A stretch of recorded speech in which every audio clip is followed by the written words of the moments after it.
नरं चैव नरोत्तमम्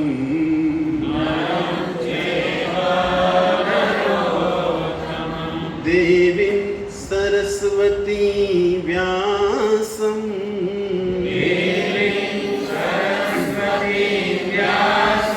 ततो जयमुदीरये।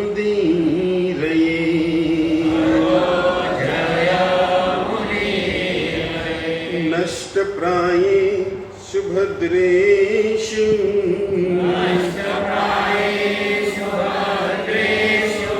नित्यं भागवत सेवया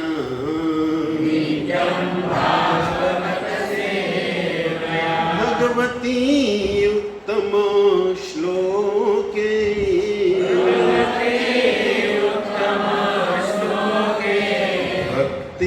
भक्तिर्भवार्ति नैष्ठिकीम्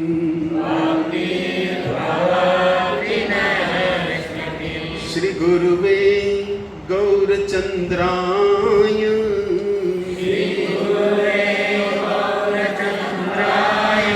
श्री राधिकाय तदालये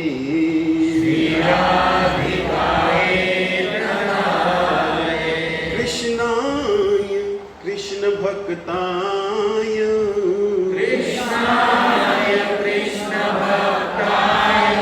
तद्भक्ताय नमो नमः।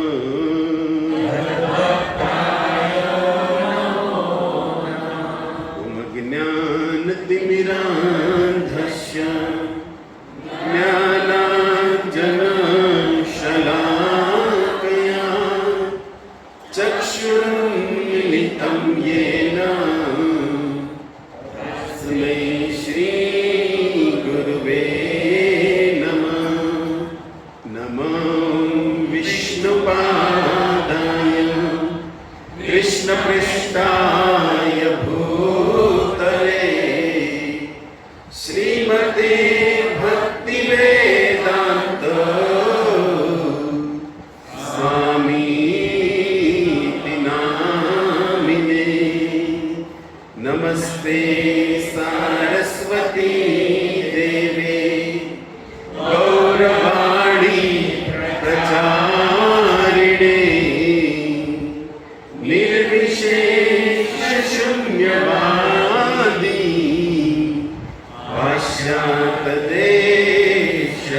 पाश्चात्यदेशतारिणे। हे कृष्ण करुणा सिंधु दीनबन्धु जगत्पते गोपेश गोपिकान्त राधाकान्त नमोऽस्तुते। तप्तकाञ्चन गौराङ्गी राधे वृन्दावनेश्वरी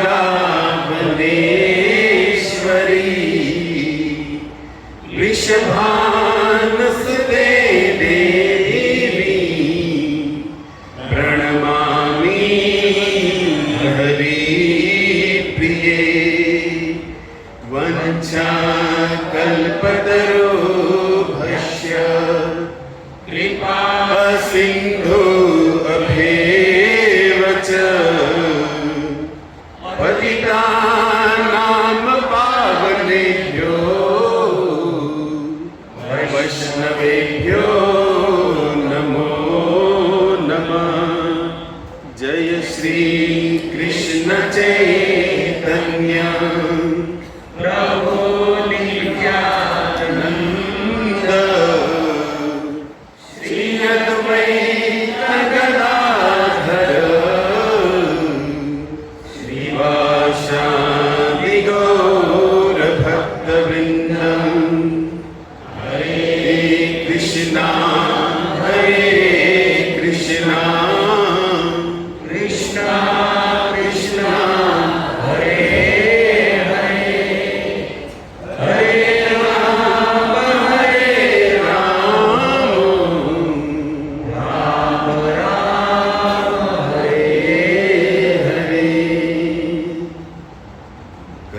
मुखारविन्दे न पदारविन्दम्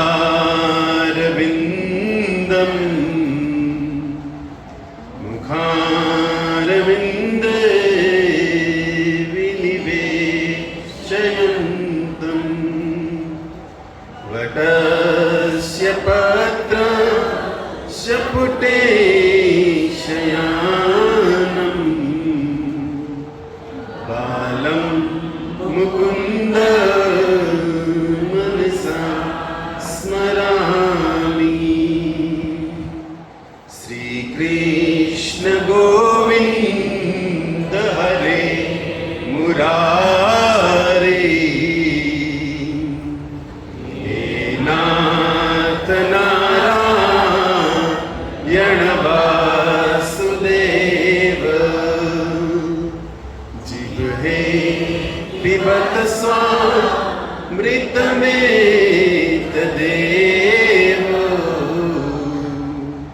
गोविन्द दामोदर माधवेति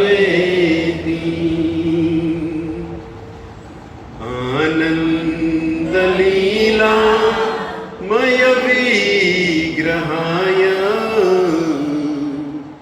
हेमाङ्ग दिव्य सचिसुन्दराय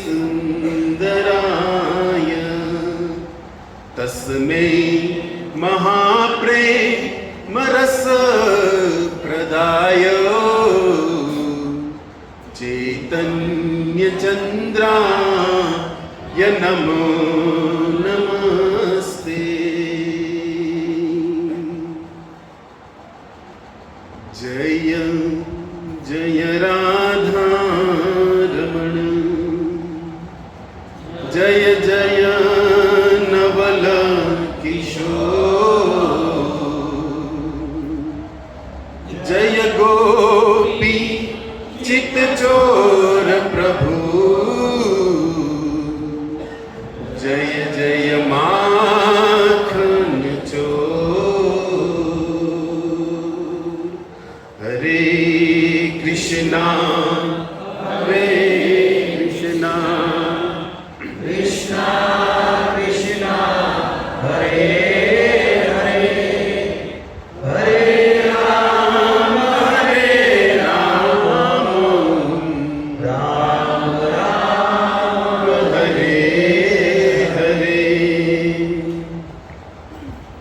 ग्रंथराज श्रीमद् भागवतम अध्याय 7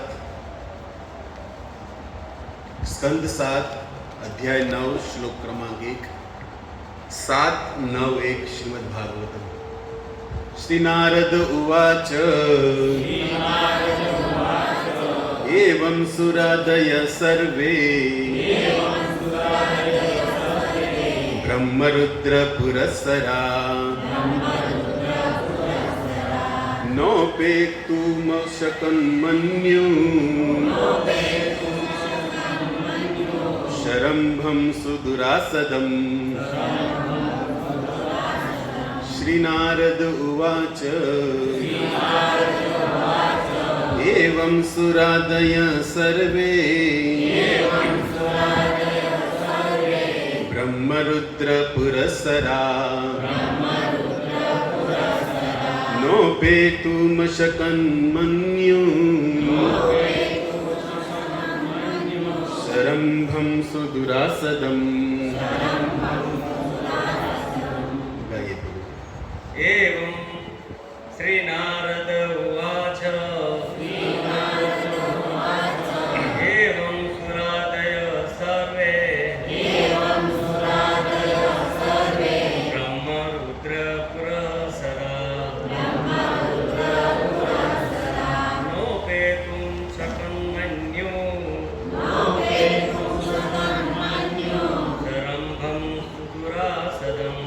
शरम्भं सुदुरासदम्।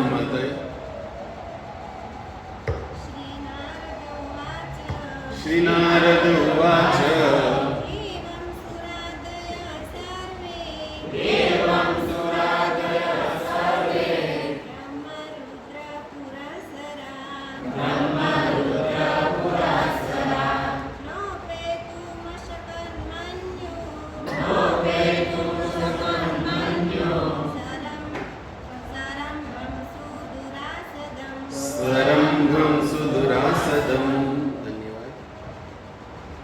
अनुवाद श्री प्रभुपाद जी लिख रहे हैं कि नारद मुनि ने आगे कहा, ब्रह्मा, शिव इत्यादि अन्य बड़े बड़े देवताओं का साहस न हुआ कि वे भगवान के समक्ष जाए, क्योंकि उस समय वे अत्यंत क्रोध में थे।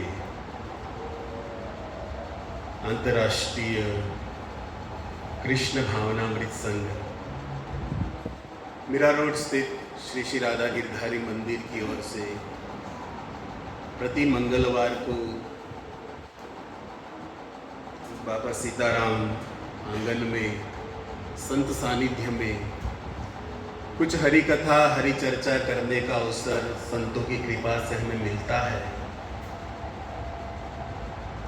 और इसी मंगलवार को अपने जीवन को सार्थक बनाने वाले आप सभी वैष्णव भक्तों का हृदय से हार्दिक स्वागत है और साथ साथ सभी के चरणों में दास का विनम्र भाव से सादर वंदन।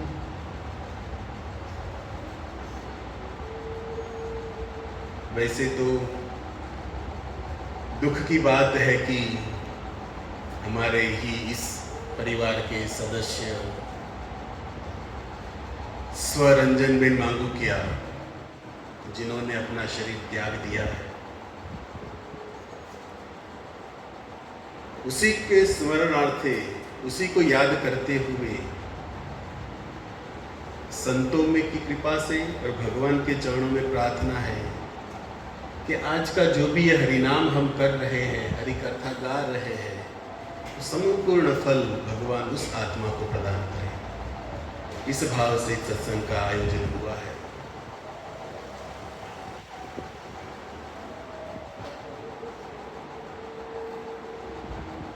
देखा जाए तो भक्तों, ये शरीर अनित्य है।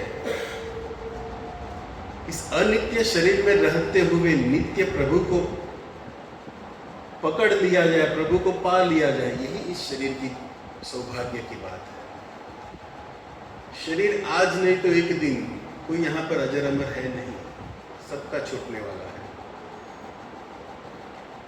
लेकिन किस परिस्थिति में शरीर छूटता है, यह बात सबसे ज्यादा इंपॉर्टेंट है। हम सब जानते हैं कि देह जो है अस्थिर है, कहीं ना कहीं गिरेगा, लेकिन कहाँ पर ये शरीर से प्राण निकलते हैं उस पर आधार रहता है।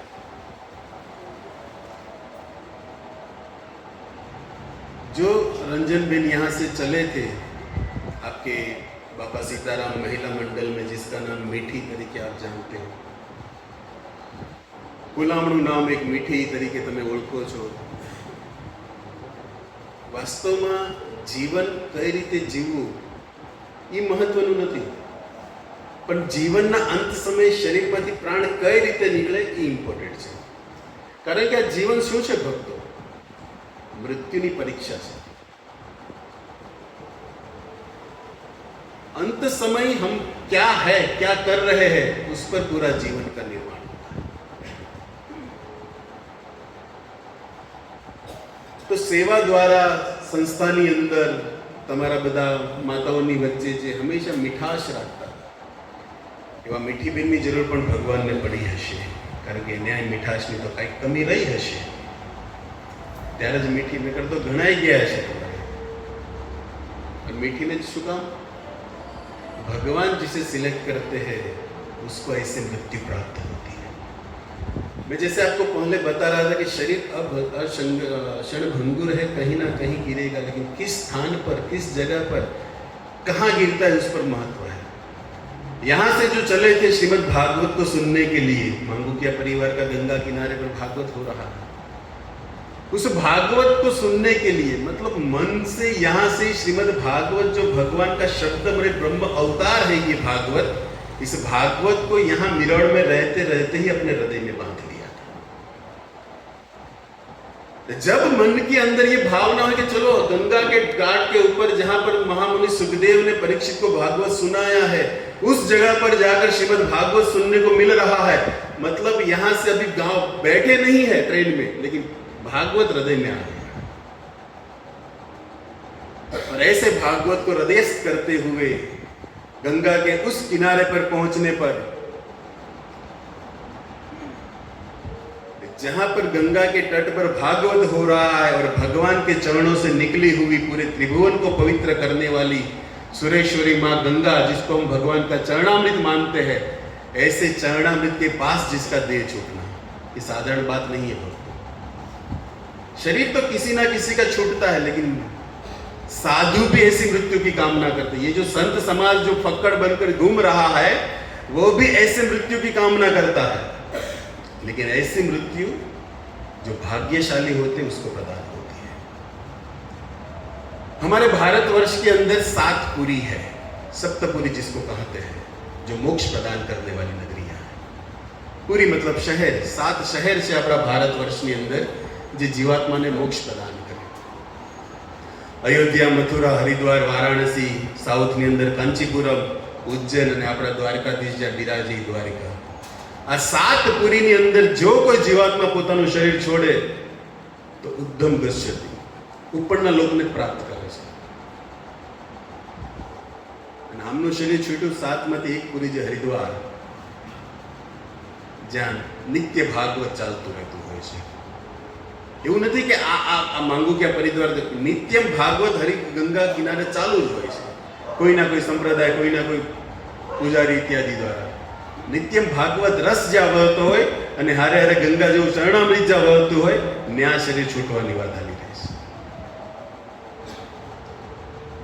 7 પુરીઓમાંથી એક હરિદ્વાર, હરિદ્વારનો શબ્દી વિશ્લેષણ, ભગવાનનું જે દ્વાર છે, આપણે ઘરદ્વાર કહીએ ને, બહાર જે કઈ કહેते હરિદ્વાર, જ્યાં 2 ભગવાન બેઠા છે, કેદારમાં ભોલેનાથ અને આદિ બદ્રીનારાયણ બદ્રીનાથમાં બેઠા છે। એકને આપણે હરિ કહીએ, એકને હર કહીએ। મહાદેવ એટલે હર શબ્દ સૂચિત થાય અને ભગવાન વિષ્ણુ માટે હરિ શબ્દ ભાગવત કહે છે। તો હરિદ્વાર કયો કે હરદ્વાર કયો, બેયના દ્વાર તો ન્યાથી જ નીકળશે। તમારે કેદાર જવું હોય તો હરિદ્વાર ઉતરવું પડશે અને બદ્રી જવું હોય તો હરિદ્વાર તો ઉતરવું જ પડે। ન્યા ઉતર્યા વગર તમે જઈ જ નહીં। હરિના દ્વારે જઈને જે હરિના ખોળામાં બેહી ગયા, એવા મીઠી બેન વિશે આપણે વાત કરી રહી છે। સંત સમાજ માગે છે આવું મૃત્યુ। ભજન તમે સાંભળ્યું હશે, इतना तो करना स्वामी जब प्राण तन से निकले, गोविंद नाम लेकर बस प्राण तन से निकले। श्री गंगा जी का तट हो, यमुना का बंशीवट हो, मेरा सांवरा निकट हो, जब प्राण तन से निकले। साधु संतों ની ખાણી વાણીમાં રહી ગયું અને મીઠી બેને જીવીને બતાવ્યું। શબ્દોમાં ખાલી એટલું જ કહેવું છે। લોકો માગે છે સંત સમાજ કે આવું મૃત્યુ જોઈએ છે, પણ ભાગ્યમાં હોય ને મળે।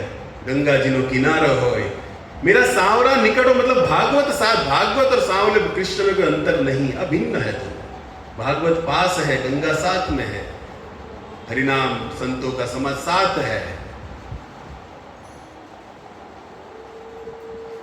जब कंठ प्राण आए कोई रोग न सताए, यम दर्शन दिखाए, जब प्राण तन से निकले, इतना तो करना स्वामी, जब प्राण तन से निकले, गोविंद नाम लेकर बस प्राण तन से निकले।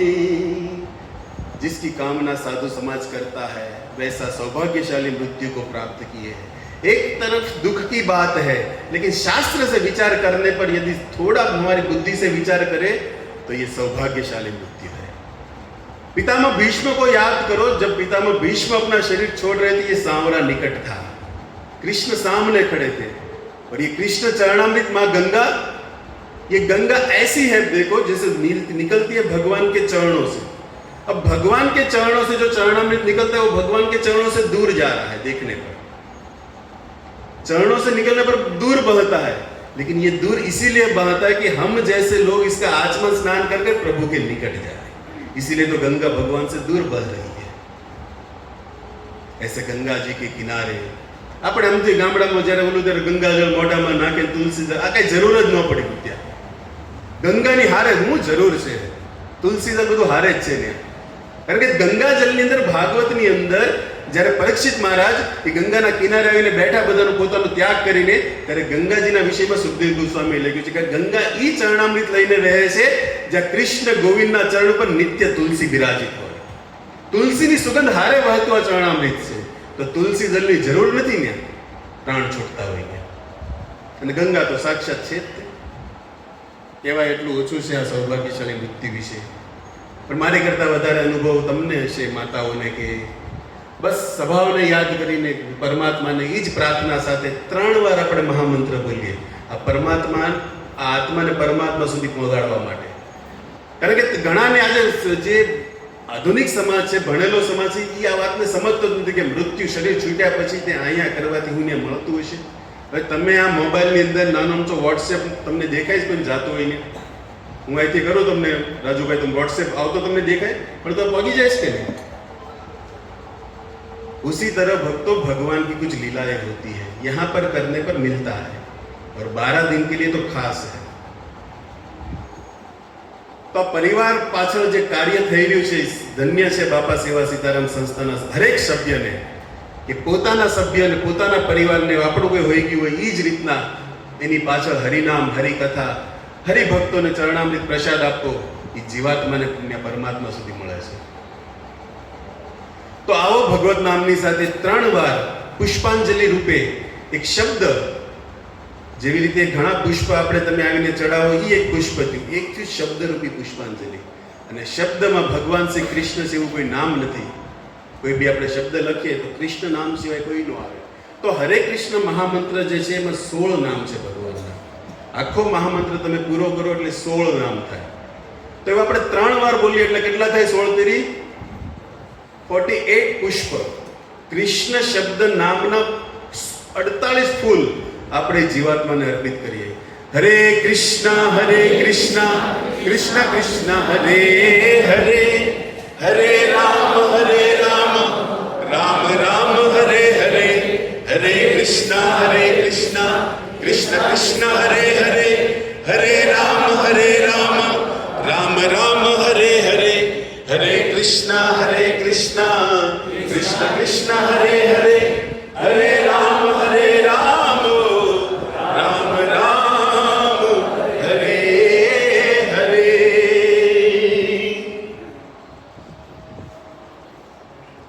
आइए इसी श्रद्धांजलि को और आगे बढ़ाते हुए भागवत प्रवेश करते हुए जो श्लोक आपके सामने है उस श्लोक में प्रवेश करें और जो भागवत सुनने गए थे ये माता जी शायद तीसरे दिन राजू भाई शरीर छूटा ना 5वें दिन मतलब भागवत की कक्षा के अगर आप 7 दिन के भागवत को सुनते हो तो 5वें दिन कृष्ण जन्म होता है और उसके आगे नरसिंह जन्म हो चुका होता है तो भी ऐसा अंजमंस है कि 2 दिन पहले नरसिंह चतुर्दशी गई है और ये शरीर भी इसी समय छूटा है मतलब ये भी एक संयोग बन रहा है और आज का ये आपके सामने जो श्लोक है ये नरसिंह देव के विषय में ही है आपने जो इस व्हाट्सएप बैनर में जो देखा होगा नरसिंह देव प्रहलाद के सर पर हाथ रखे ब्रह्मदेव शिव जी सब साथ में खड़े आज आपके सामने जो बैनर आया है उसी के आधार पर ये श्लोक है उसी नरसिंह देव को याद करते हुए उग्रम वीरम महाविष्णु ज्वलंतम सर्वतोमुखम नरसिंहं भीषणं भद्रं मृत्युं नमाम्यहं श्री नरसिंहा जय श्री नरसिंहा प्रहलादेश जयं पद्म मुखं पद्म भृंगम। तो ऐसे श्रीमद् भागवत ज्ञान गंगा में अपने हंस रूपी मन को विहार कराना यही भक्तों मानव जीवन का सौभाग्य है। ये जड़ जगत बड़ा ही दुरस्तर है पर बिना संतों की और भगवान की कृपा इस समुद्र को पार करना असंभव है। जब तक जीव पर भगवान की कृपा नहीं होती तब तक उसे संत नहीं मिलते हैं पर बिना संतों की और भगवान की कृपा ये 84 लाख योनि से जीव बाहर नहीं निकल सकता। इस जड़ जगत के अंदर सभी की स्थिति ऐसी है मानो कारागृह के अंदर किसी कैदी को रखा। दिखता नहीं हम कारागृह के अंदर है, लेकिन ये संसार भी एक कारागृह ही है। जैसे किसी अपराधी व्यक्ति को दंडित करने के लिए सरकार की योजना है कि कारागृह में रखा जाए, उसी तरह भगवान द्वारा ये योजना है कि जब तक जीव अपने लेखा जोखा को शुद्ध नहीं करता, कर्म की कुछ भी लेना देना बाकी नहीं होता, तब तक इस जगत कारागृह के अंदर रहेगा। इसी तरह स्थिति हमारी है कि हम इस संसार के अंदर है। इसीलिए तो शास्त्रों में कहा है संसार के विषय में कि संसार दुख जलधो पतितस्य काम क्रोधागिन क्रम करे कवलीकृतस्य दुर्वासना निगडितस्य निराश्रयम् चैतन्य चंद्रमम देहि पदावलंब। चैतन्य महाप्रभु के चरणों में प्रार्थना करते हुए कहते कि संसार की स्थिति क्या है। संसार दुख जलधो, ये संसार एक दुख का विषय है और इस संसार के अंदर मैं इसीलिए फंसा हूं क्योंकि मैं इस शरीर को अपना मानता हूं।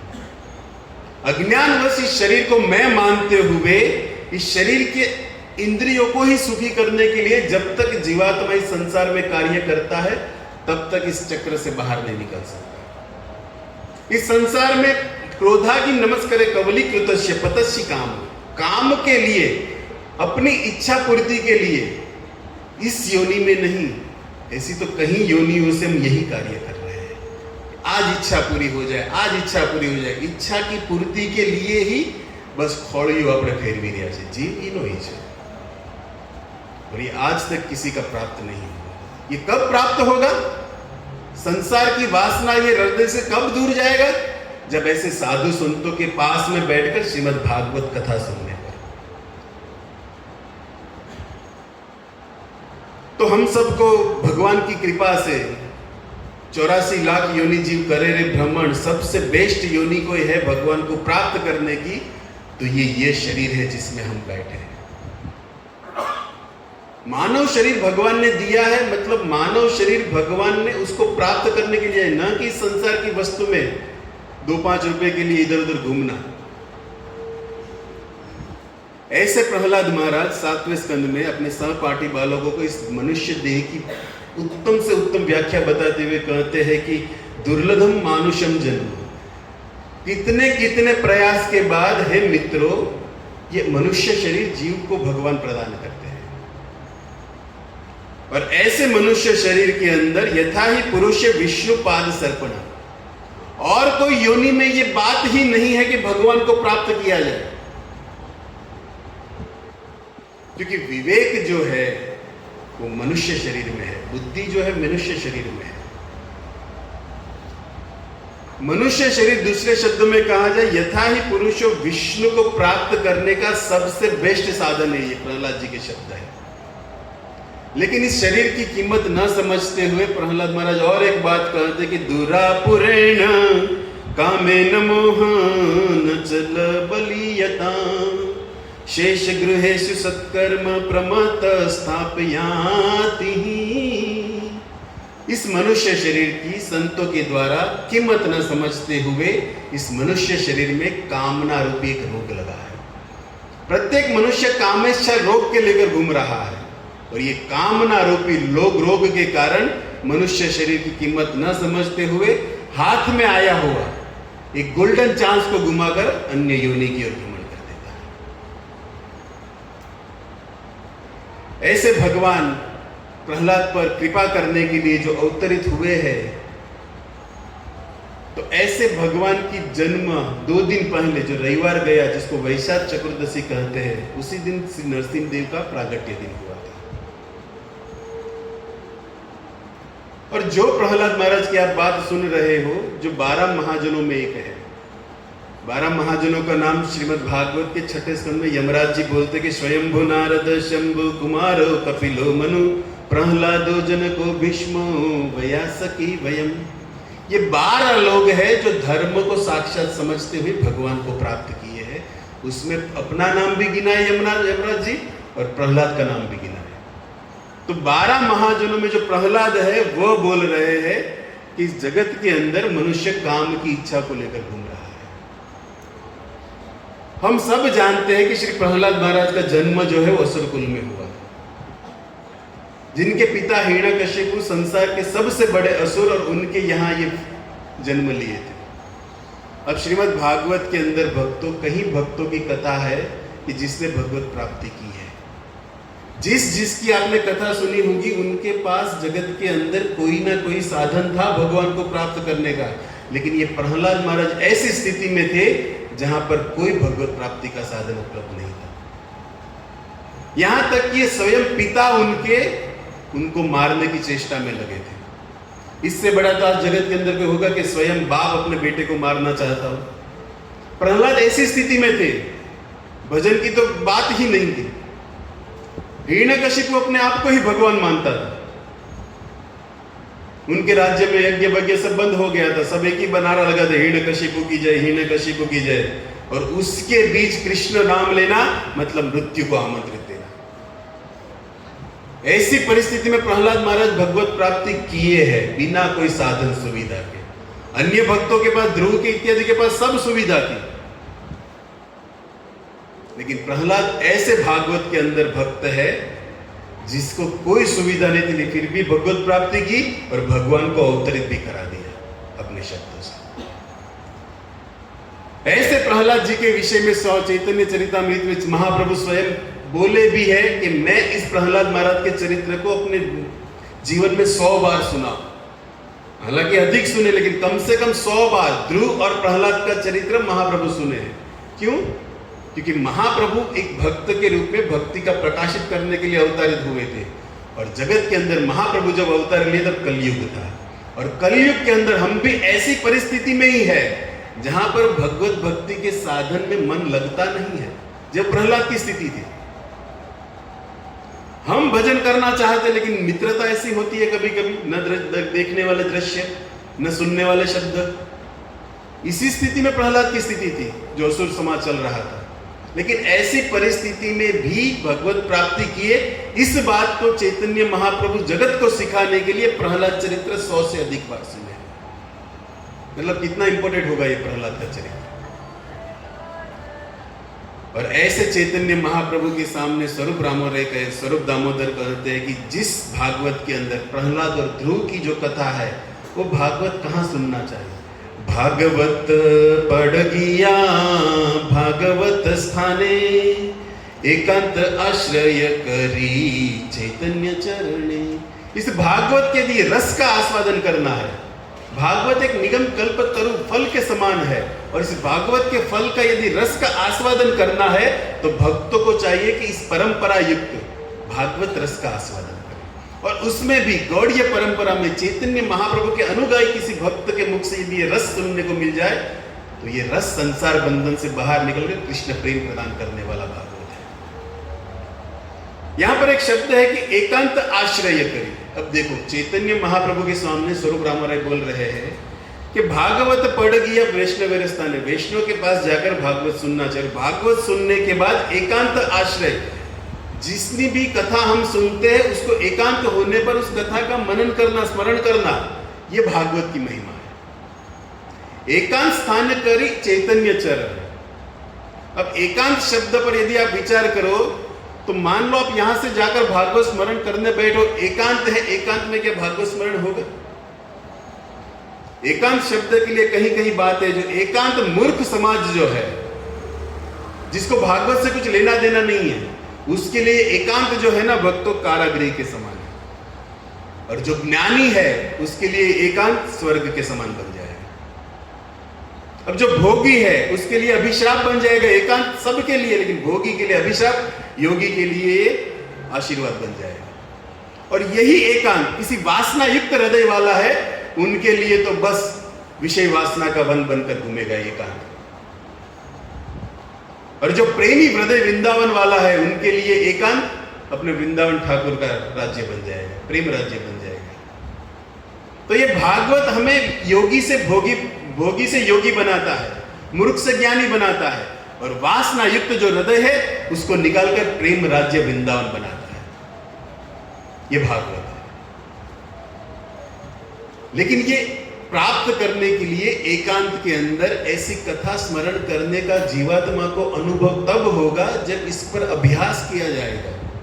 और अभ्यास की विधि भगवान ने गीता में सरल बताई है, सततम कीर्तयन्तु मां मन मना भव मद भक्तो। कहीं कहीं श्लोक गोविंद जी बोले हैं अर्जुन के सामने कि प्रतिदिन मुझे नमस्कार करो, मेरे नाम का कीर्तन करो। इससे क्या होगा? एक अभ्यास की विधि होगी। और इसी अभ्यास के आगे है कौनते है अर्जुन, तुम एक दिन अपने मन को स्थिर कर कर पूर्ण तरह मुझ में लगा पाओगे। तब एकांत में ये बात बनेगी। जब भगवान मन के अंदर रमने लगेंगे तब एकांत में वो भगवान के चरण हमें दिखेंगे। देखो, इस संसार के अंदर जिसने भागवत का आश्रय लेकर, जिसने इस जगत के में रहते हुए कृष्ण का स्मरण किया, वह जब इस संसार से जाता है तब जय जयकार करते हुए जाता है। और जिसने इस जगत का स्मरण करते हुए शरीर छोड़ा, वो हाहाकार करते हुए जाएगा, हाय हाय हाय हाय हाय।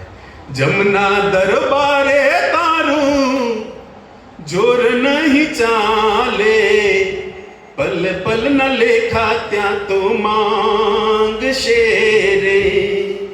जिंदगी रहते तो तारी एड़े गुमावी, अफसोस तेनो त्यारे लाग शेरे। इसके बाद जो कवि लिख रहे हैं बाद भक्ति में कि हमारे पास भी यह अवसर था, हमें भी मनुष्य शरीर मिला था, एक दिन जाना तो होगा उस दरबार में। तब हो गए कि अरे मडुली बाजू में जदी सत्संग था तो सेवाનું કાર્ય થતા હતા, અફસોસ થાય જરા ગયા નહીં કોઈ દિન આ જમના દરબારમાં એને પૂરે પડ્યું, આ અફસોસ। એના પછી કે છે કે સાચા સદગુરુનું ચરણું જ થોભશે, તાર ત્રિકમ કરીમાન शेरे। जगत के अंदर संत मिलन से ही भगवान मिलते हैं। और संतों के चरण में यदि लग गए तब त्रिकम, मतलब त्रिकम राय गौधव राय जी આપણે તમે આંબુડું જાંબુડું જે કઈ में त्रिकम राय शब्द આવે, ये त्रिकम मतलब कौन? ईज द्वारकाधीश। वो अपना करके मानेंगे कि सदगुरु के चरणाधीश होकर आया है तो यम ये तेरा काम नहीं है, ट्रांसफर करो आने मारी बाजू, हमारो अधिकार है। माधव ना नाम मां मस्त बनी ने, जन्म मरण ना फेरटाण शेरे। ये कृष्ण नाम जीवात्मा को ये सभी योनि से मुक्त करने वाला सबसे बड़ी औषधि है, जो चैतन्य महाप्रभु की परंपरा में श्री प्रभुपाद ने पूरे जगत को इसको दिया है। इस महामंत्र का आश्रय लेकर कहीं कहीं इस संसार से तर गए। गम्मे ने तमे संतोना चरणों में वया जाओ, तमने भगवानનું નામ સીતારામ કે રાધેશ્યામ નામ લેતાનું શીખવાડશે।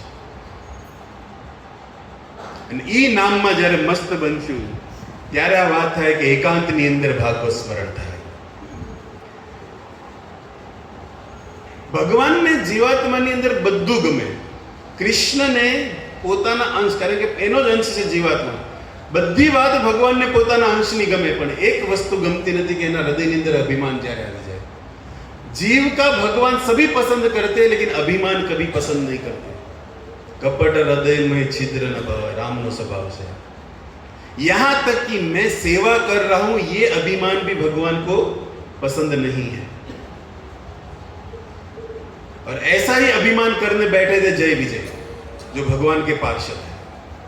सनत कुमार जब 4 कुमार विष्णु दर्शन के लिए गए तब जय विजय ने रोक दिया। क्यों रोका? क्योंकि भगवान के द्वारपाल है जय विजय। हम भगवान की सेवा में ये अभिमान से भी, और ये अभिमान ही भगवान तो अंदर बैठे थे लेकिन भगवान से दूर कर दिया। सनत कुमार ने श्राप दे दिया, जाओ 3 ही जन्म असुर कुल में चले जाओ। भगवान की सेवा करने का भी इनको अभिमान था कि हम भगवान के द्वारपाल है, भगवान से दूर कर दिया। थोड़ा सा भी अभिमान यदि सेवा का रह गया ना, फिर भी भगवान पसंद नहीं करेंगे। एक बने हिरणाक्ष और एक बने हिरण्यकश्यप, सनत कुमार के श्राप से। हिरण्याक्ष का वध करने के लिए भगवान जब वराह रूप में प्रकट हुए, पृथ्वी को जब पाताल में लेकर चला गया था, और भगवान वराह ने जब उसको वध किया अपने भाई का बदला लेने के लिए कि वो विष्णु मेरे भाई का वध कर दिया, भाई प्रेम उभराणो आने यानी भाई प्रेम એટલો ઉભરાણો કે વિષ્ણુ આરે વૈર કર્યો, और हिरण्यकशिपु विष्णु के साथ वैर करते हुए ब्रह्मा जी की अखंड तपस्या चालू की। नमो ब्रह्मदेवाय, नमो ब्रह्मदेवाय। भागवत के अंदर इनकी तपस्या, हिरण्यकशिपु ने जितनी तपस्या की आज तक कोई किया नहीं। शरीर का आधा अंग चींटी ने खा लिया था, विद्युत न तो हाड़ पिंजर થઈ ગયો તો અડધો ભાગ, लेकिन उसको पता नहीं था। वो तो ओम नमो ब्रह्मण्य चालू જ હતું મંત્ર। ભાઈ આપણે નાની કીડી કરડી હોય તો ભાગવતમાં બેહવાનો હતો, આખું શરીર અડધું કીડી ખાઈ ગઈ હતી, પણ તોય શું કામ આ સ્થિતિ શું કામ હતી? અસુર ભાવ હતો પણ સ્વભાવ જય વિજય। समझे शब्द पार्षद स्वभाव से। एक होता है स्वभाव और एक होता है भाव। हम भाव में है लेकिन स्वभाव में नहीं रहते, और भगवान हमसे स्वभाव चाहते नित्य कृष्ण दास, और ये स्वभाव हमें साधु की कृपा से मिलेगा, और इसमें जब स्थित हो जाएंगे नित्य कृष्णदास स्वभाव में, तब ये भाव राज्य में प्रवेश हो जाएगा। तो यहां पर भाव के कारण इतनी तपस्या चालू है, और जब ब्रह्मा जी प्रसन्न हो गई इतनी तपस्या से, तब मांग लिया न दिन में मरो, न रात में मरो, न संध्या न सुबह, न नीचे न ऊपर, न आजू न बाजू, न पृथ्वी न पाताल, न पशु न पक्षी, न जल में न थल, जब कहीं કહેવાની વાત કે એવું ગણી ગણીને માંગ્યું કે ન્યા લગી માંગી લો કે સૃષ્ટિની અંદર વિધાતા તમારાથી બનાવેલા કોઈ પણ વ્યક્તિથી ન મરે, તમારો જે હાથ અડી ગયો કોઈથી મારું મૃત્યુ ન થાય। अपने अपनी बुद्धि से उसने अजर अमर योजना बना ली कि मैं ही अब तो सर्वे सर्व। અને ખબર નથી જ્યાંથી બ્રહ્મને બનાવવાળા કોક તો હશે ને, लेकिन विष्णु के साथ वैर इतना था, और इस वैर के कारण बस पूरे समाज के अंदर आतंक असुर का भाव चला रहा था। और यहां पर पहला श्लोक आपके सामने कि श्री नारद हुआ। अब श्लोक में आइए। हिरण्यकशिपु का अत्याचार चालू है, लेकिन यहां पर जो नारद जी 7:9:1 में बोलने जा रहे हैं, जहां पर हिरण्यकशिपु का वध हो चुका है, और अब नारद जी बोल रहे हैं श्री नारद हुआ। नारद मुनि है कौन? नारद जी के विषय में लिखा है कि नारद जी जो है भगवान ब्रह्मा के पुत्र है, और साथ साथ भगवान के मनो अवतार है। भागवत के अंदर पहले स्कंद में 3रे अध्याय में जब भगवान के अवतारों का वर्णन है, भगवान के 24 अवतार जब हमारे सुध गोस्वामी गिना रहे, उसमें 3रा अवतार नारद का गिनाया है। जो भगवान के 27 अवतार भी बताए और मनो अवतार भी बताए। तो वैसे भगवान के अवतार भी है, ऋषि भी है, ब्रह्मा के पुत्र भी है, और सबसे बड़ी विशेषता है कि ये नारद मुनि का 3 कवियों के साथ संबंध है। एक तो उनके पुत्र ब्रह्मा जी जो आदि कवि है, कमल पर जो प्रकट हुए, तेने ब्रह्मा हृदय आदि कवि, भागवत 1:1:1। आदि कवि ब्रह्मा के ये पुत्र है। और एक जो कवि प्रकट हुए यमुना के द्वीप के अंदर, वेदव्यास, उनके ये गुरु है। और एक जो वाल्मीकि जो रामायण के रचयिता, उनके भी ये गुरु, क्योंकि ये जगत के अंदर 3 कवि है। एक है ब्रह्मा जी, एक वेदव्यास जी को भी कवि कहा है, और हमारे वाल्मीकि को भी कवि की उपमा दी गई। ये तीनों कवि के साथ नारद जी का क्या है? डायरेक्ट संबंध है। ब्रह्मा के पुत्र है, और वेदव्यास और वाल्मीकि के गुरु है। ऐसे तीनों कवियों के साथ संबंध रखने वाले वो नारद जी, जिनकी पूर्ण कृपा प्राप्त किए हुए थे प्रहलाद महाराज। भक्ति महारानी जब श्रीधाम वृंदावन में अपने ज्ञान और वैराग्य को लेकर घूम रही थी, तब जब नारद जी का सामना हुआ, भेंट हुई, तब नारद जी के साथ कहीं वार्तालाप की भक्ति महारानी, और वह नारद जी से प्रार्थना करती है। भक्ति महारानी नारद जी को प्रणाम करते हुए एक श्लोक बोल दी, भक्ति उवाच जयति जगति माया यस्य काया ध्वस्ते वचन रसन मेक केवल चाकलप्य। भक्ति महारानी कहती कि मैं उस नारद मुनि को प्रणाम करती हूँ जिस नारद मुनि की कृपा से प्रहलाद ने गर्भ में भगवान के ज्ञान को प्राप्त कर लिया। जिस प्रहलाद पर नारद जी की इतनी कृपा थी, जिसको संसार का कोई भी प्रकार की माया टच नहीं कर पाई, माया पर जिसने विजय प्राप्त कर लिया, वह प्रहलाद का ये गुरु है। ऐसे नारद को मैं प्रणाम करती हूं। अब जब नारद मुनि जब प्रहलाद से गर्भ में ज्ञान दे रहे थे, जब ये हिरण्यकशिपु निकले तपस्या के लिए, तब इंद्रदेव ने सोचा कि जिस गर्भ के अंदर असुर है, उस गर्भ को ही नष्ट कर दो। कयाधु को ही लेकर चले गए इंद्र, क्योंकि वहां तो हिरण्यकशिपु तो तपस्या में ला गया था। और इंद्र ने सोचा कि यह सबसे अच्छा मौका है, कयाधु को ही नष्ट कर दो, बीज ही नष्ट हो जाएगा। तब नारद जी प्रकट होते कि इंद्र मत, इसके अंदर जो है भागवत भक्त है। 3 प्रकार के भक्त है, जो कृपा सिद्ध, नित्य सिद्ध। ये प्रहलाद जी जो है नित्य सिद्ध भक्त, स्वयं भगवत स्वरूप ही है। इनके अंदर साक्षात भगवत स्वरूप बीज है, मत मारो। तब नारद जी की कृपा से कयाधु की परिक्रमा करके इंद्र तो वापस चले गए, लेकिन उस कयाधु के सामने नारद जी ने सभी रस को प्रदान किया, भागवत रस को भर दिया। सबसे बड़ी शिक्षा आज नारी जाति को दिया जा रहा है। ये प्रसंग क्या सिखाता है नारी समाज को? जब मां गर्भवती होती है तब क्या करना चाहिए? जेठालाल, क्योंकि सास भी बहू थी, माता जो विचार होता है वो पुत्र अंदर से ही प्राप्त करता है। गम्य એવું શરીર સમાજની અંદર આપણે જોઈ, માનું જ નામ આવે, માએ નહીં કીધું હોય, પ્રભુજીને કોઈ નહીં કે, બાપાએ નહીં, માનું સૌથી પહેલા સમાજ, કારણ કે ભૂમિ જ ત્યાંથી નિર્માણ થયેલી છે।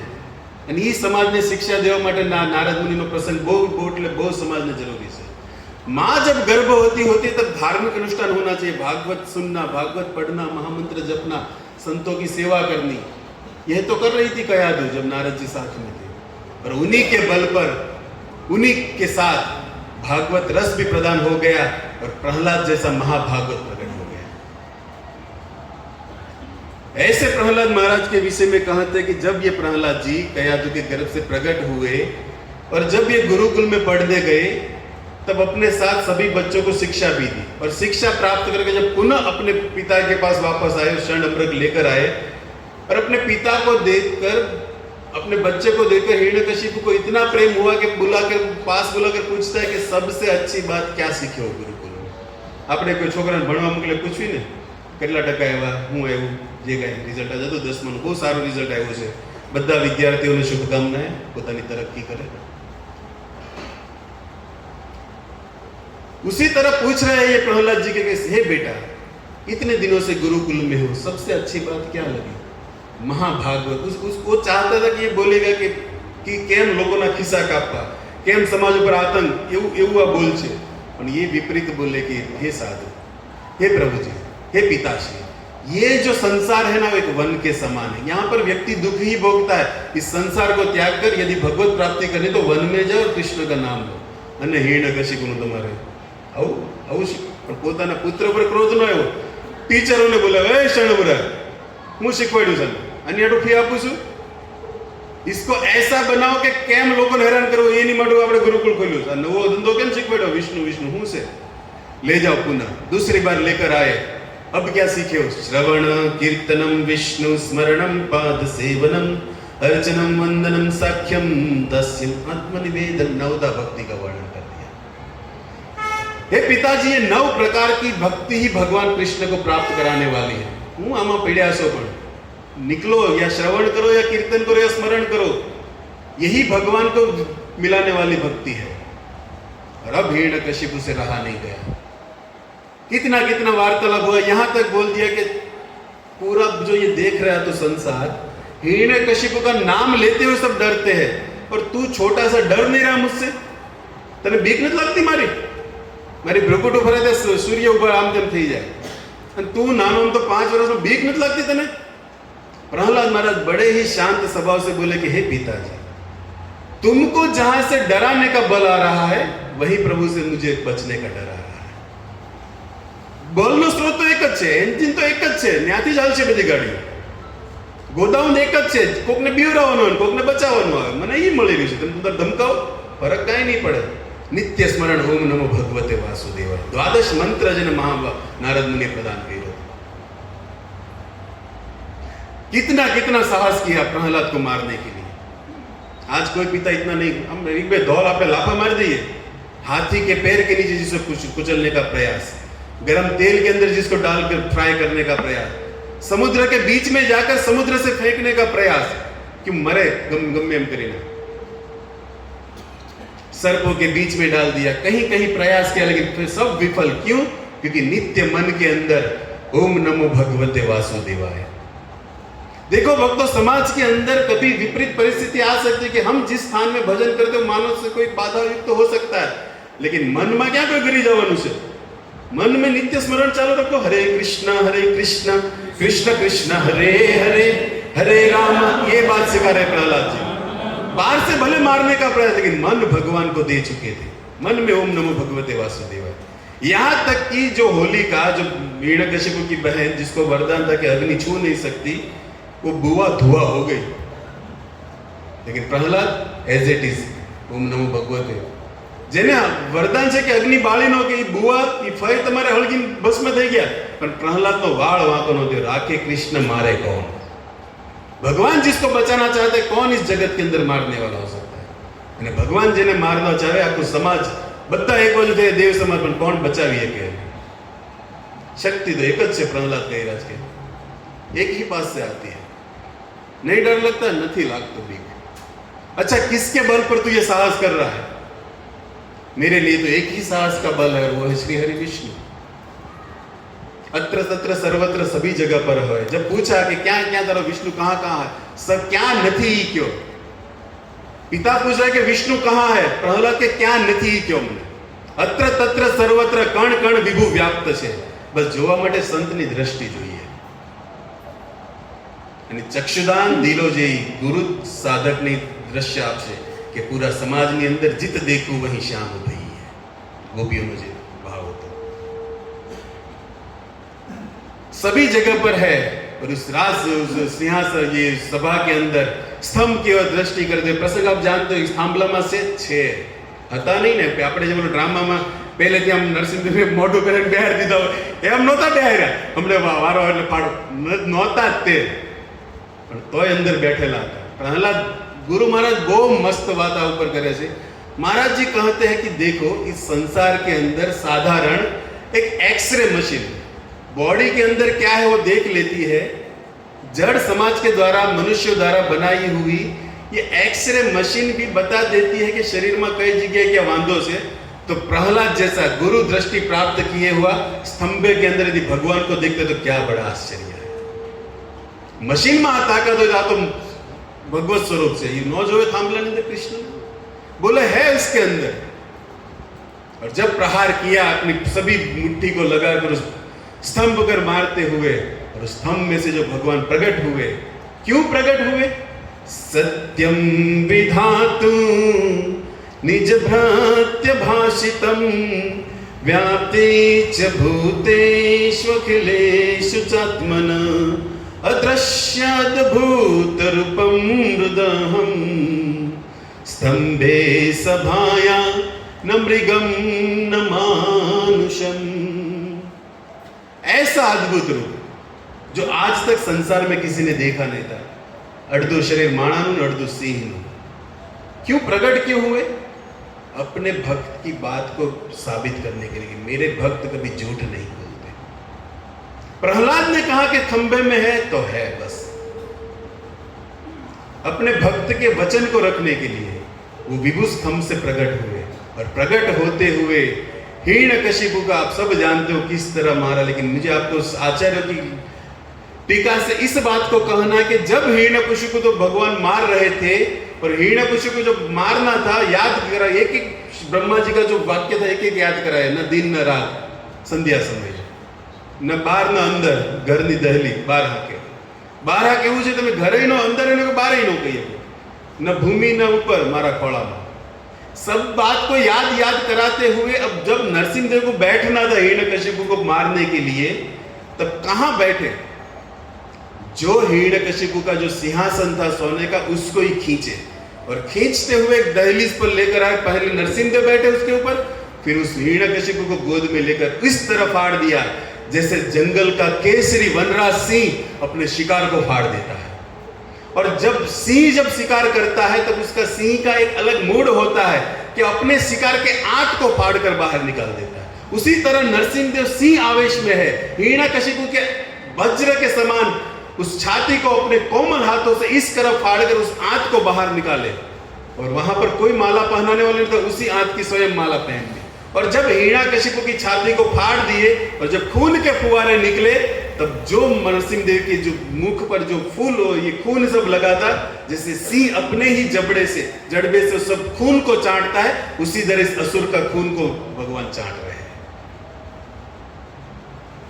अब दहलीज पर लेकर जब सिंहासन खींचा, तब हमारे आचार्य भाव लगते कि प्रभु वहां पर क्यों बैठे ये नरसिंहदेव? असुर का सिंहासन है, वहां पर क्यों बैठे? अब देखो, प्रहलाद को आगे जाके इसी सिंहासन पर बिठाना था। अब असुर बैठा हुआ, इसको शुद्ध प्रसाद तो करना पड़ेगा ना। और भगवान के लिए क्या असुर क्या असुर, उनके लिए तो सब उनसे परे है। इसीलिए अपने प्रहलाद जैसे भक्त को इस सिंहासन पर ही बैठना है, क्योंकि बापानित गद्दी आवती थी। तो अब आज तक असुर भाव वाला बैठा है, असुर विचार वाला बैठा है, और इस पर शुद्ध भक्त बैठने वाला है, तो इसको पहले शुद्ध करना पड़ेगा। इसीलिए उसी सिंहासन पर बैठे। और एक भाव लिखते कि क्यों उसी सिंहासन पर बैठे? तब हमारे विश्वनाथ चक्रवर्ती पाद कहते कि उस सिंहासन बैठने का कारण ये था जब नरसिंहदेव का, कि एक तो उसको शुद्ध करना था, और दूसरी ओर भगवान जानते थे कि आज तक इस सिंहासन पर जो असुर बैठा है उसका भाव असुर है, लेकिन वो स्वभाव से मेरा पार्षद है। भगवान जानते ये जय विजय है, ये वो है। भले ये तो एक रोल ना रूपमा से, एक नाटक ना रूपमा से, पर है तो मेरा ही ना। अब जो भगवान बड़े बड़े ऋषि साधु मंत्र तंत्र कुछ भी बुलाने पर जो बैठते नहीं है, आते नहीं है सामने, प्रकट नहीं होते, पुजारी लोग प्रसाद करते हैं, आगच्छन् गच्छामि बोलते हैं, उनको लगता है बैठते, लेकिन बैठते हो पता नहीं। एक लई जाए प्रसाद अपने भोग में बोले ना, बेसड़ो आगच्छन्ति जे का मंत्र बोलता हो, एक मनोभाव है कि बैठे, लेकिन बैठे ना बैठे तो विभू ही जाने। तो कहने की बात है, जो ब्राह्मण इत्यादि के मंत्र से भी जो विभू अपने मन से बैठ रहे तो बैठते हैं, नहीं बैठते, लेकिन ऐसे सिंहासन पर इसीलिए बैठे क्योंकि भक्त का जो भी होता है भगवान अपना मानते हैं। ये है असुर, लेकिन है मेरा भक्त, इसका जो भी है मेरा है, बुलाने की जरूरत नहीं है, मैं बैठूंगा इस पर। और इस तरह बैठकर इसको इतना पवित्र कर किसको देना है? श्री प्रहलाद को, क्योंकि आगे जाके इस राज्य को संभालेगा। और ऐसे भगवान जब प्रकट हुए, और क्रोध इतना था, क्योंकि हिरण्यकशिपु को मार दिया, लेकिन क्रोध तो इतना है, और इतनी गर्जना हो रही थी, उस गर्जना के कारण उस असुरों की जितनी पत्नियां थी, उसके जो भी उस समय गर्भ थे, वो सब गर्भ गिर गए। मतलब एक भी असुर को उस समय भगवान ने रहने नहीं दिया, मार तो दिया, लेकिन 7,000 जो असुर योनि में जो और गर्भ में बच्चे थे, उनको भी गर्जना से मार दिया। लेकिन फिर भी शांत नहीं हो रहे थे, उग्रम विरही बने हुए थे। तब देवता लोग स्तुति करते, जो आपके सामने पोस्टर में कुछ चित्र है। सबसे पहले ब्रह्मा जी जाकर कहते हैं कि हे प्रभु आप अनंत हो। श्लोक पर जाएंगे तो काफी टाइम जाएगा। ब्रह्मा जी कहते हैं कि प्रभु आप प्रकट हुए, अभी क्रोध को शांत कर दो, आप अनंत हो, आपकी शक्ति अनंत है। पर संसार में कौन नहीं जो आपके साहस को नहीं जानता? पर ब्रह्मा जी को वधार पड़तो न बोला, कारण कि जानता था जे कई माता गुरु ने अपना वरदान थी।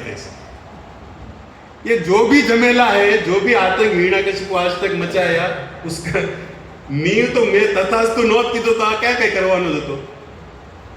हिरण्यकशिपु मेरी तो तपस्या कर, मैंने प्रसन्न થઈને આશીર્વાદ દઈ દીધા, મારા લીધે તો બધું થયું, એટલે બહુ બોલ્યા નહીં, સાઈડ में આવી गया। अब साइड में, लेकिन फिर भी शांत। तब इंद्र आए। इंद्र कहते कि हे प्रभु, अच्छा हुआ आपने इसे मार दिया, इसने हमारा यज्ञ बंद करवा दिया, क्योंकि આપણે સમાજની અંદર જે કઈ યજ્ઞ થાય, यज्ञ द्वारा देवताओं ने आहुति मिले, इसने वो बंदी करा दिया था। कोई ब्राह्मण इत्यादि यज्ञ हो ही नहीं रहा था, हमें हमारी आहुति नहीं मिली थी। अच्छा हुआ आपने इसको मार दिया। भगवान शिव आए, शांत नहीं हुए, भगवान शिव आए। कापो कलो युगा नस्ते, भगवान शिव आकर कहते कि हे प्रभु, ये प्रलय का समय नहीं है, आपका ऐसा क्रोध दिखा जाता है, लेकिन कब? जब कल का अंत होता है। आज कल्पनो बर्थडे है ना, भगवान शिव नाम લઈ રહ્યા છે, કાપો કલો યુગા નસ્તે। आप तब क्रोध करते हो जब इस कल्प का अंत करना होता है। कल्प मतलब प्रकृति त्याग, तब समझिए कुछ प्रलय कालની જ્યારે સ્થિતિ હોય એ સમય ભગવાન તમે ક્રોધ કરો તો માનવામાં આવે, પણ તમે વગર વાંકે ત્યારે શા માટે એટલું બધું મંચાયો? હું અત્યારે પ્રલય કરી નાખું છું? देखो जो जो अवतार होता है ना पहले से, वो सब ब्रह्मा जी के लिस्ट में होता है कि प्रभु यहाँ पर ये अवतार, ये ऐसा अवतार था कि किसी को पता नहीं था। अड़ता तो फाड़ी नाख्यो પછી ખબર પડી લે પ્રભુ અવતાર થઈ ચૂક્યો છે। કારણ કે વગર નો કહેવા પ્રહલાદે કીધું છે मतलब પ્રગટ થવું જ હતું। બ્રહ્માને કીધું નતું હું જઈને બેઠો છું પ્રહલાદ બોલ, કઈ વાત જ નહોતી કોઈને। और आज तक इसीलिए नहीं मारा था। परम परसों हमारे पद्म भक्ति पुरुषोत्तम, क्या नाम है, भक्ति सौरभ पद्म स्वामी सुना रहे थे कि आज तक क्यों नहीं मारा हिरण्यकशिपु को, जब गज के नीचे डाला, तेल में डाला, क्यों नहीं मारा? क्योंकि उस समय प्रहलाद को अपने सैन्यों के द्वारा मारने का प्रयास, लेकिन आज ये स्वयं मारने जा रहा था। आज एक पिता आज तक आदेश से मार रहा था कि इसको ऐसा करो, सैन्य ले जाओ उधर, लेकिन आज सबको नहीं, मैं मारूंगा। और अपने हाथ में जब खड़क निकाला, ये भगवान बर्दाश्त नहीं पाया, इसीलिए प्रकट हो रहे थे। तो ऐसे शिव जी कहते हैं कि प्रभु प्रलय का तो समय नहीं, आप क्यों अभी इतना क्रोध कर लो, आप शांत हो जाओ। लेकिन फिर भी शांत नहीं हो रही है। पितर लोग भी आए, पितर लोग कहते कि अच्छा हुआ आपने इसका आंत को फाड़ा, क्योंकि हमारे बच्चे नीचे जो हमारे श्राद्ध के समय पिंडदान इत्यादि करते, ये पूरा खा जाता था। हमारे पे पोक तो हारू जो તમે આજનો આંત ફાડી નાખ્યો, ये બધું તમે અમારું બહાર કાઢ્યું, અમને પ્રાપ્ત કરાયું। तब तक नागलोक भी आ गए। नागलोक आकर कहते कि अच्छा वो प्रभु आपने मारा, ये क्या करता था? हमारे नाग फणों पर जे के सारी सारी मणियों ने पापा निकल बैठो, सभी हमारी नाग मणि इसने चुरा ली है, और यहाँ तक कि हमारे नागलोक में जो सुंदर सुंदर स्त्री है उसको भी हरण कर रखा है। इस तरह सिंध, चारण, गंधर्व, विष्णु पार्षद, कहीं कहीं लोगों ने स्तुति की, लेकिन फिर भी भगवान शांत नहीं, क्रोध में ही है। तब इसके बाद वाले श्लोक में कहते साक्षात श्री, तब सभी ने बोला कि चलो लक्ष्मी जी को भेजा जाए। अब लक्ष्मी जी को भेज रहे, कि लक्ष्मी जी के लिए भी शब्द है इसके बाद जो दूसरे नंबर में श्लोक में कि अद्भुत रूप, लक्ष्मी के लिए भी रूप नया था। उसको भी पता नहीं था कि मेरे ही पति है, मेरे ही स्वामी है, क्योंकि ऐसा रूप ना उसने भी कभी देखा था। अब देखो आचार्य लोग बड़ी सुंदर भाव लिखते कि इससे पहले भी नरसिंह अवतार कई हुए हैं, तब नरसिंह देव के सामने लक्ष्मी जी तब भी गई होगी, तो वो इस रूप को क्यों नहीं पहचानती है? इससे पहले भी नरसिंह अवतार कल्पांतर हुआ है, तब लक्ष्मी को तो पता होना चाहिए कि मेरे ही स्वामी है। तो यहाँ पर सुखदेव गोस्वामी लिख रहे कि अद्भुत उनके लिए भी ये रूप अनजान था, लक्ष्मी जी भी नहीं जान पाएगी, क्योंकि भगवान की लीला शक्ति, लीला में रस वर्धन करने के लिए लक्ष्मी को भी बुला देती है कि ये मेरे स्वामी है। और पास जाकर कहती कि नहीं नहीं, अपना दी शांत नहीं था। सब देवता, लक्ष्मी जी सब ठक कर बैठ गए कि प्रभु शांत नहीं हो रहे, शांत नहीं हो रहे। और ये नरसिंह देव जब शांत नहीं हो रहे थे, प्रहलाद की और ब्रह्मा जी की दृष्टि गई। प्रहलाद प्रेयमास ब्रह्म स्थित मनंतिके तात प्रश्नोपहि स्तवित्र कृपित प्रभु। प्रहलाद जी के सामने ब्रह्मा जी कहते कि हे प्रहलाद, तुम्हारे कारण ये प्रभु क्रोधित हुए हैं, तुम्हारे पिता ने अत्याचार किया इसलिए तो ये अवतार हुआ है, और ये अवतार को शांत करने के लिए सबसे प्रहलाद तुम ही कर सकते हो, क्योंकि तुम्हारी प्रार्थना से ये अवश्य शांत होगा। तुम इसके पास जाओ और इसको शांत करो। हरे कृष्ण कृष्ण कृष्ण हरे हरे। प्रहलाद जी मानो इस तरह जा रहे जैसे शेर कितना भी गर्जना करता हो, कितना भी आवेश में हो, लेकिन सिंह का बच्चा सिंह से नहीं डरता। तो ये बधाનું ध्यान केंद्रित है, 2 मिनट થાય प्रश्न पूरा करो। सिंह का बच्चा कभी सिंह से नहीं डरता। प्रहलाद निडर होकर जा रहे, जो देवता लोग डर के हुए जा रहे थे, लक्ष्मी भी डरे पांव जा रही थी, लेकिन प्रहलाद महाराज को जब भेजा गया कि ब्रह्मा कहते कि तुम जाओ, प्रहलाद निडर होकर जा रहे हैं। और प्रहलाद जब जाकर भगवान को प्रणाम करते, कहीं श्लोकों में बोले हैं, इसी अध्याय में 7, 9, 8वें श्लोक से प्रहलाद महाराज की स्तुति चालू होती जो कहीं श्लोकों में है, लेकिन प्रहलाद जी का कहने का भाव एक ही था कि प्रभु आप क्यों इतना क्रोध कर रहे हो? अब तो जिसको मारना तो मर चुका है, मेरे पिताजी अब मर चुके, जिसको मारने के लिए अवतार ले तो मर चुका है। बुद्धिशाली व्यक्ति वो होता है जो सर्प और बिच्छू के मरने पर अपने स्वभाव में आ जाए। तो ये तो जहरी व्यक्ति था, सर्प था, जिसे अपने पिता की उपमा दे, वो मर चुका है, प्रभु आप शांत हो जाओ। और प्रहलाद के ऐसे वैसे वचनों को सुनकर जब दृष्टि प्रहलाद की ओर गई, भगवान नरसिंह थी, भगवान नरसिंह एकदम जो उग्रम वीरम थे, शांत नरसिंह बन गए। अहोबिलम शांत नरसिंह आप देखे होंगे, उग्रम भी देखा होगा, हमारे प्रभु जी ने ऊपर चढ़्या था राधेश प्रभु ने, मेरा देने प्रणाम के लिए देख लाई थी બધું। तो शांत नरसिंह भी आप देखे होंगे, अहोबिलम के अंदर उग्रम भी देखे होंगे। तो उग्रम जो ऊपर चढ़े हुए तो शांत बने अभी प्रहलाद की ओर दृष्टि जाते हुए। और प्रहलाद की ओर जब दृष्टि गई और प्रहलाद बड़े ही प्रेम से प्रणाम करते हुए जब झुक गए नरसिंह के चरणों में, तब नरसिंह देव ने अपना कर कमल जो आपके पोस्टर में है अपने सर पर रख दिया प्रहलाद के। और प्रहलाद जी के सर पर वह हाथ आज आ गया जिस हाथ की कामना पूरा जगत करता है। प्रहलाद के सर पर जैसे ही भगवान का हाथ आया, प्रहलाद के अंदर से संसार की वासना चली गई। वैसे थी नहीं, लेकिन फिर भी यदि थोड़ी थी बची थी, वो भी नरसिंह देव ने शांत कर दी। और जब मांगने को कहा, प्रहलाद के कुछ चाहिए नहीं प्रभु, मन कोई दिवस मन ની અંદર માંગવાની ઈચ્છા ન થાય એવું વરદાન આપો। प्रहलाद जी भी भगवान को अपनी माला से अर्पित करते हुए, और भगवान नरसिंह उसको अपने गोद में बिठाकर जैसे एक सिंह आवेश में है, सिंह स्वभाव में है, अपनी जीभ से अपने बच्चे को चाट दे, उसी तरह नरसिंह देव भी प्रहलाद को चाट रहे हैं, मानो अपना अधरामित पिला रहे हैं।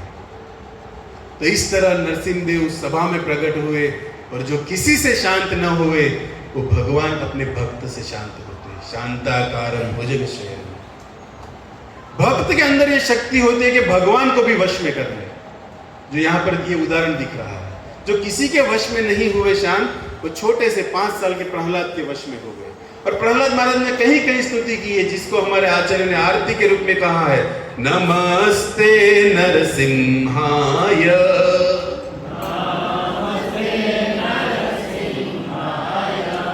प्रहलाद लाद दाईने,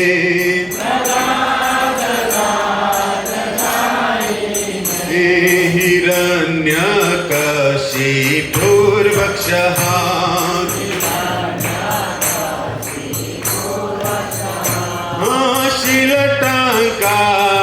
शीलटङ्कानखालये,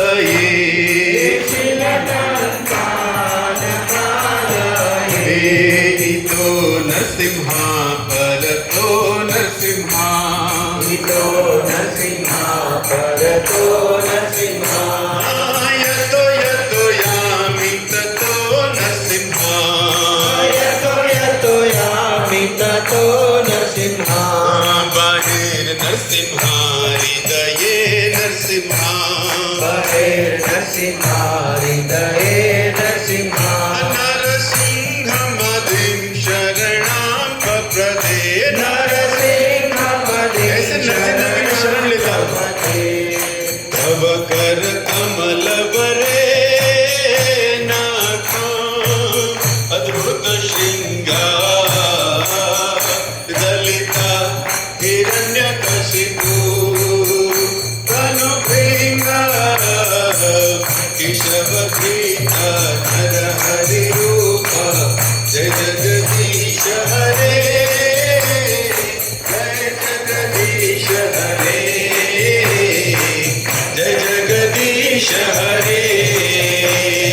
तव कर कमल वरे नाथा, अद्भुत श्रृंगार दलिता हिरण्यकशिपु, तनु विक्राम केशवधीता नर हरि रूपा, जय जगदीश हरे, जय जगदीश हरे, जय जगदीश हरे। जय नरसिंहदेव, नरसिंहदेव, नरसिंहदेव, जय नरसिंहदेव, जय नरसिंहदेव, नरसिंहदेव, नरसिंहदेव, जय नरसिंहदेव, जय प्रहलाद महाराज, प्रहलाद महाराज, भक्त शिरोमणि प्रहलाद महाराज, जय प्रहलाद महाराज, प्रहलाद महाराज, भक्त शिरोमणि